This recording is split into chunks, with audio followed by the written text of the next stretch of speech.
नमस्कार, माझे नाव आरव योगेश पाटील आहे. मी तुम्हाला सत्याबद्दल बोलणार आहे. सत्य हे मानवी जीवनातील सर्वात श्रेष्ठ आणि महत्त्वाचे मूल्य आहे. सत्य म्हणजे जे खरे आहे, जे वास्तव आहे आणि जे कोणत्याही परिस्थितीत बदलत नाही ते. सत्य बोलणे, सत्य वागणे आणि सत्याचे पालन करणे या गोष्टीचा माणसाच्या जीवनावर सकारात्मक परिणाम होतो.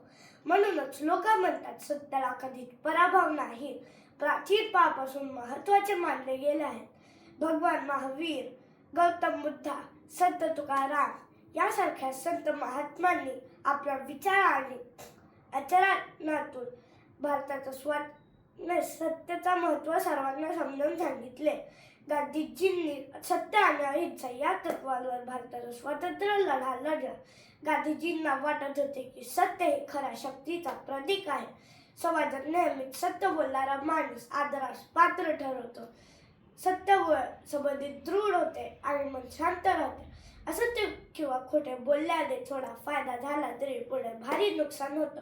असत्य किंवा खोटेपणा बोलताना भीती वाटते, मन अस्वस्थ होते आणि आपल्याला सतत खोटे लपवावे लागते. म्हणूनच सत्य हा मार्ग नेहमीच सोपा नसला तरी योग्य असतो.